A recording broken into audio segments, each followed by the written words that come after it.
تعالوا هنعمل مع بعض بقى شوية سمنة بلدي كده حلوين قوي وموفرة معاكي، عشان الزبدة دلوقتي غالية، واحنا هنقولك الطريقة اللي احنا هنعمل بيها السمنة. هنحول حاجة لسمنة بلدي. تابع معايا الفيديو للآخر عشان تعرفي التفاصيل بالظبط. هنا شايفين شكل السمنة كده وهي بتستوي، شايفين شكلها حلو ازاي. يلا بقى قبل ما نبدأ نسمي الله، ما ننساش نعمل اشتراك ولايك وشير للقناه عشان يوصلك اي جديد، وفعل زر الجرس ودوس على كلمه الكل. لو عجبك الفيديو اكتبي لي تعليق حلو بقى كده. هنا معايا بقى ايه، معايا 2 كيلو دهن.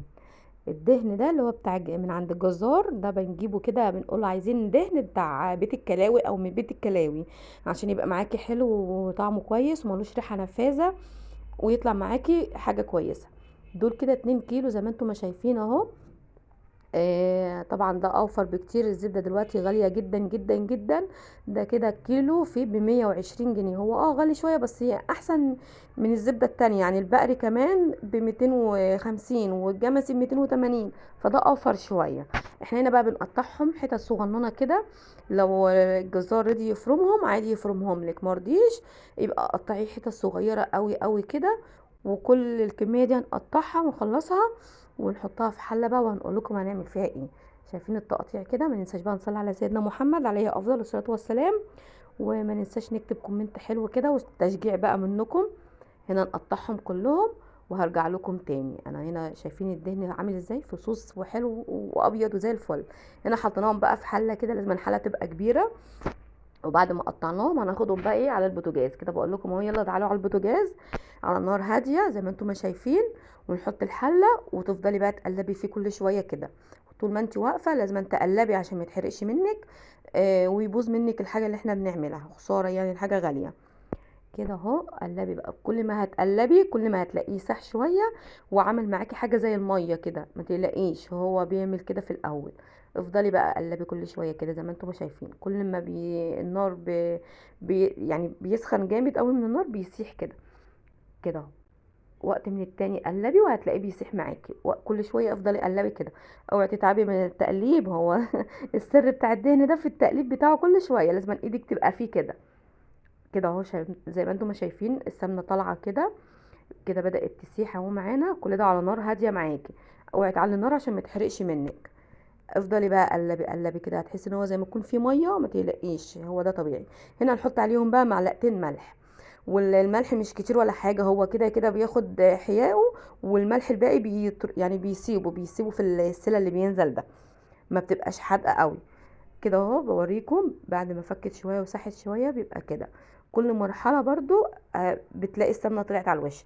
وهنا عشان الريحه بتاعته ما تشملوش ريحه، حطينا شويه ورق لوري كده حلوين.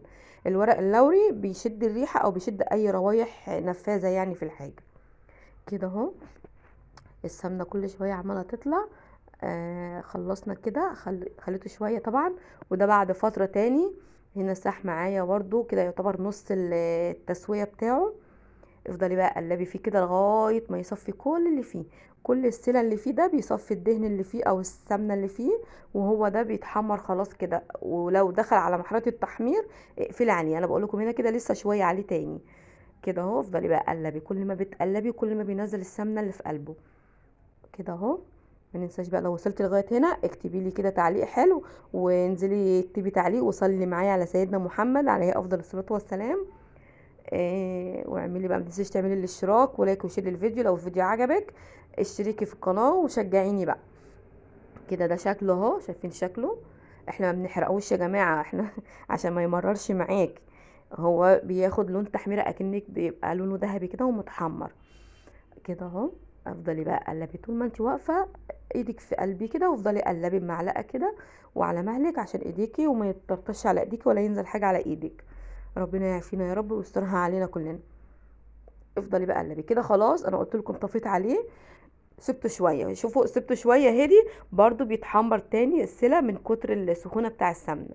كده خلاص معايا بقى. هجيب مصفى وهجيب حله وهصفي كل ده زي ما هشوفوا دلوقتي. وشوفوا بقى لونه وهو بيصفى ذهبي وزي الفل ونضيف جدا، ولا هتشميله ريحه بقى ولا اي حاجه. كده صفيناه خالص.